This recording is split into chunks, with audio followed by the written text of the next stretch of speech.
I embarked on my NoFap journey as a teenager.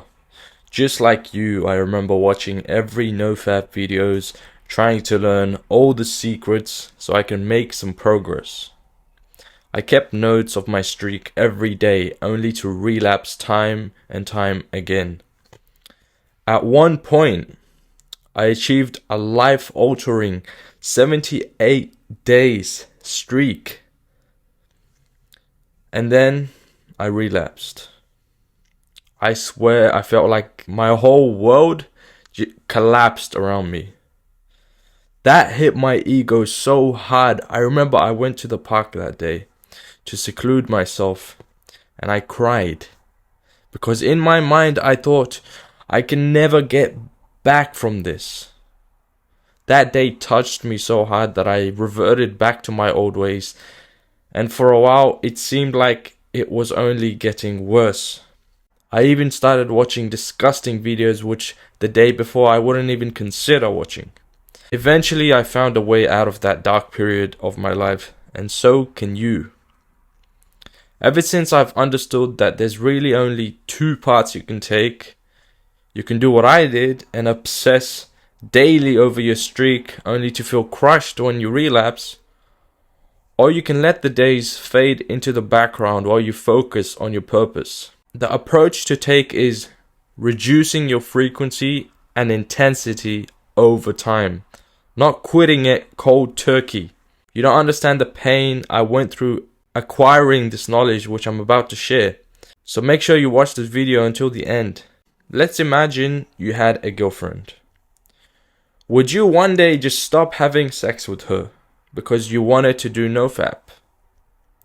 You might think that's outrageous, but the issue is your brain doesn't know the difference between watching porn and actually having sex. So when you stop these self-pleasuring activities, it's almost like you're giving up procreating with your woman. Beware of the all or nothing approach most of these YouTubers promote. It will only lead to failure. Trust me, I've already applied that advice. It doesn't work. I know from experience what works and what doesn't. You need a gentler approach. You need to slowly unhook your mind off self-pleasuring gradually, not abruptly. Going cold turkey sets you up for failure, trust me. Instead, focus on reducing your frequency over the long run. Counting days can become an unhealthy fixation. Shift your mindset to focus on broader trends over time. If you currently engage in PNM daily, as you have for months, going cold turkey is foolish. Reduce the frequency gradually from 30 times a month to half of that or a quarter. You'll make real progress this way, I promise.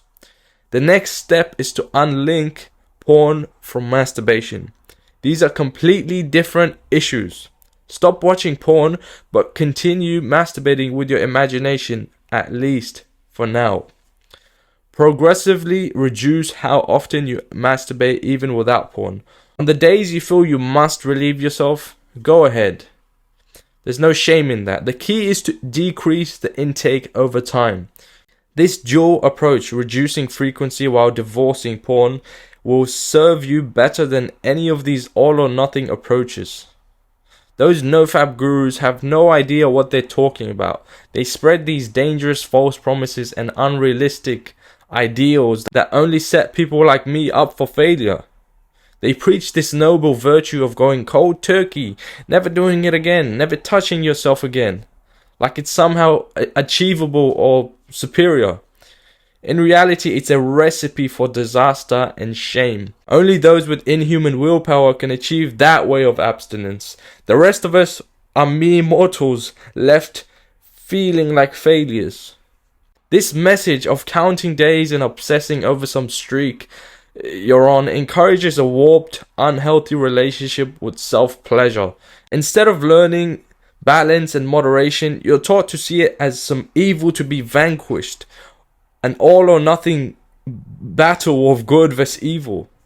This black and white thinking only fosters more guilt, not genuine change. They promote dangerous extremes without acknowledging the harms and inefficacy.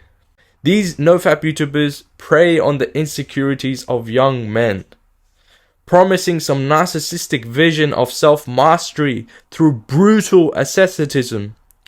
We are not some robots. We can't just stop the most desirable drug in one day. Meanwhile, people that follow that advice are left in a psychological crossfire. On the one hand, they're ashamed of relapsing, filled with self-loathing for their supposed weakness, yet unable to quit PMO cold turkey. Enough. It's time people saw through these toxic ways of self-help. Their message isn't one of empowerment but of shame, not liberation but enslavement to a warped ideal of inhuman willpower. Ignore that approach and follow the blueprint in this video, the method that actually acknowledges human weakness but embraces progress, not perfection. I know how exhausting and frustrating the struggle can be.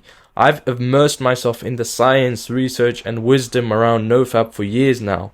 I've read every book. I've tried all the methods. I see the pain and the desire for change within you. You yearn to improve your life, regain control, and move past this cycle of shame. You deserve to be healed. But remember, genuine transformation happens gradually, not instantly. Push yourself, but also show yourself some kindness. This journey will have ups and downs, wins and losses. Hold on to the long term. Each day you go without PMO, each time you resist temptation, those are small victories, moments that strengthens and rewires your mind, even if you didn't notice at first. When you relapse, pick yourself up. Don't be ashamed of yourself. Remember why you started. Reflect on how far you've come already. Then take the next step forward. Don't lose hope. You have the determination and wisdom within you already to make real lasting change. I know the promise of a quick fix seems alluring, but true freedom comes with patience. I believe in you, my brother. We will do this together.